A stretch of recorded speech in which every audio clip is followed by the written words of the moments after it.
I'm Karima Brown. It's Sunday night and it's time for The Fix. Our big hitter, Minerals Minister Gwede Mantashe. Can he deliver a mining charter that can unite this crucial sector of the economy? And in the week ahead, from wage negotiations to the future of Patricia de Lille, my panel of journalists tells you what we will be discussing come Monday morning. And in the cool stuff, Rams Mabote joins boys on their journey to become men. And I hope all of them end up being our future kings, because they are the future kings. The Fix starts now. Good evening, this is The Fix, where every Sunday night, without fear or favour, we question the big hitters. We look ahead and tell you what matters, and beyond politics, we look at the cool stuff South Africans are talking about. We begin with this week's big hitter. Joining us is Minerals Minister Gwede Mantashe. Minister, good evening. A very big welcome to The Fix. Hello, Karim. Now, of course, you have been crisscrossing the country. You've been consulting with all different stakeholders to try and get this mining charter going. But at the summit, you recently told us that you needed some extra time. Let's just take a listen to what you had to say. We've extended the time for public comments by a month. The reason for that is that stakeholders were requesting, please give us another month. We want to apply our minds to this. We've agreed readily to that. Now, Minister, you set yourself a very tight deadline, right? Yes. Everybody cautioned you and said the issues that are dividing the different groups that make up the sector is going to force you to run over time. Yeah, you've made your first concession that you need more time. What is outstanding? What is it that this extra time is going to buy you? You see, Karima, I met my 3 months deadline that I put on myself because in that 3 months, I consulted extensively. I've been to 11 major mining regions of the country in all the 9 provinces. We've finished that. We've met the chamber, we've met the labor. So we met every stakeholder in that 3 months. What about the communities? And communities, the 11 areas that we visited were communities, basically. Because we go to Wheatbank and have everybody in a hall. They talk the whole day from 9 to 5. We go to Batsi, we do the same. We go to Lephalale, we do the same. You can think of any major mining region. Those were communities. So we listened to them, we engaged them. We didn't just listen. There was a discussion, they disagreed, they persuaded one another. The mining summit that we had last week was actually concluding that phase.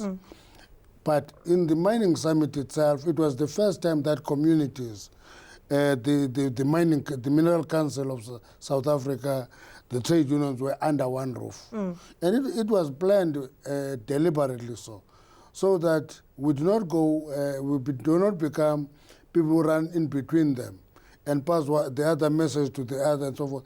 And they had to exchange ideas directly, under one roof directly. And it was quite exciting. 2 days.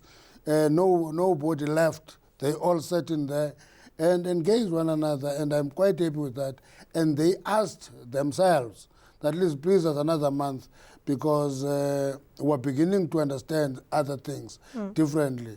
It would have been selfish for me to just say it is extra time, and then I can't give you those days. I gave them. Look, you've been in the sector for the better part of your adult 31 life. years. You know the sector. 31 years to be exact. And you also know, of course, that it's trade-offs that people have to make. I mean, the mining communities or communities affected by mining have raised a whole range of issues, from issues around their rights, issues around housing, issues around education, health and safety. Mining companies want certainty.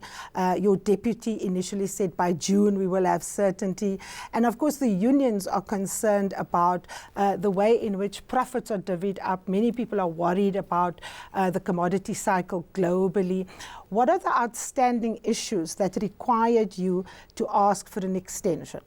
I have not asked for an extension. I gave in to a proposal mainly from communities for an extension. Okay, I get that, but what was the drivers for that extension? Let me tell you why. It's because many of them, you see, in the consultations, didn't apply their minds fully to the contents of the charter, raise operational issues of problems of mining in communities, which we have documented, by the way. That is our next program, to deal with those operational matters like exhumation of graves, cracking of houses, no visible benefits from the community trust, and all those issues. We'll follow that through.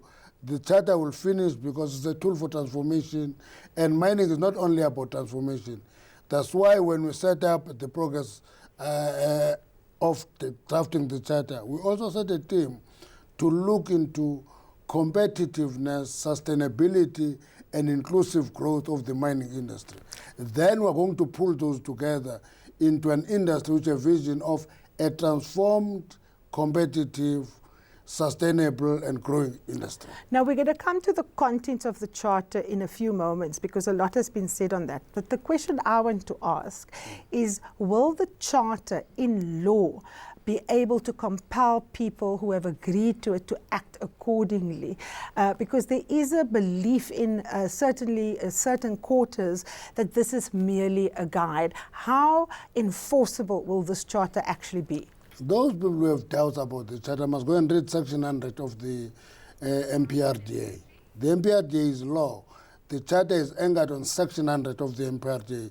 It is a legally enforceable document. And that is what we're dealing with. But to me, I don't think that is the issue. The issue is whether in the sector we see transformation as a compliance issue or a business imperative. If we see it as a compliance issue, we're going to fight each other, go to court, do many things because we don't believe in transformation. And we think that we must just tick the boxes and say, I've done this, I've done this.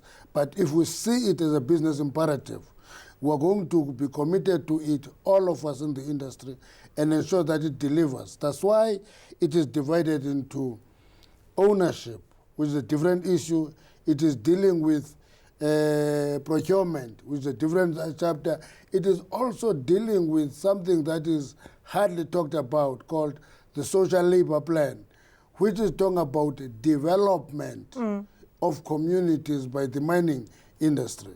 And if you pull all of them together, you are developing an industry that must coexist with community where they pollute not only the environment, they pollute water, and they leave scars on the soil. We're having 6,000 derelict and ownerless mining sites today. I know one of the big issues for an extension is the issue around environmental impact, but I want to fix the discussion quickly on ownership, right? Yes. That has been the most contentious issue. Yes. The ones empowered, always empowered, the way in which the percentages are going to be broken down.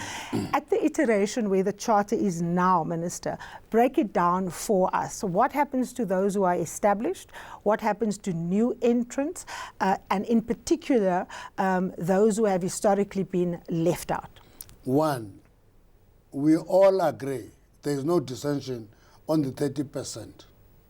Okay, everybody agrees that we must go to 30% black empowerment for any new mining right, and we give the old rights a period of 12 months to actually catch up. Now, and my attitude is simple. If they say we must extend that time to 2 years, 3 years, it's an issue that we must discuss. It's not on the table now. Nobody has put that forward. But we must actually strive to be the most transformed sector. That is one. Number two, we talked about the free carry. We said of that 30%, 8% must go to communities, 8% must go to workers, and 14% must go to black entrepreneurs. Now, of the 8% each of communities and the workers, we say 5% must be free carry. We had a long discussion, both with the industry and in the broad consultation, that 5% is not a big call leave that when they want to shoot it down, they call it 10%. It's 5% for workers, 5% for communities. It's not an arithmetical issue. It's an issue of giving your employees 5% because they convert your investment into wealth. They drill, they charge up, they blast, they hoist, they process your product. It gets to the market, it gives you wealth. And we say it's not a big call to give them 5% free carry. That is not taken away. It's left in the investment, but it is for workers. You know, we're going to come to the question of free carry. I know Peter Bruce is itching to get into that, but I want to get to the question around once empowered, always empowered. I'm coming to that. And more importantly, how are you going to prevent, Minister, people from just coming in, creaming off and leaving and not get involved in the productive side of the economy? Because mining, you have to stay, you have to put in roots. Let me explain it to you, because people interpret the once empowered, always empowered in many ways. On the part of the companies, it's not about the current issue.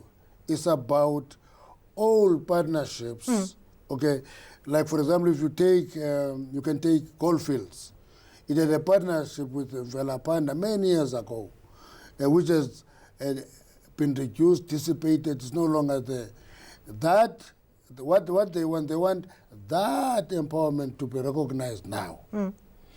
And you can take Sibanye, its partner was by extension of a Goldfields offloaded portion. And though it is no longer, there's no Velapanda in Sibanye, it is in a very strange structure. They want that recognized. That is one aspect. Now, what we said to them is, listen, we don't think the issue is once empowered, always empowered. The issue is, what is the purpose of empowerment? And I've given them a crude definition. Many in the ANC got irritated. I said, black empowerment is about creating black capitalists. Simple. And don't try to sugarcoat it.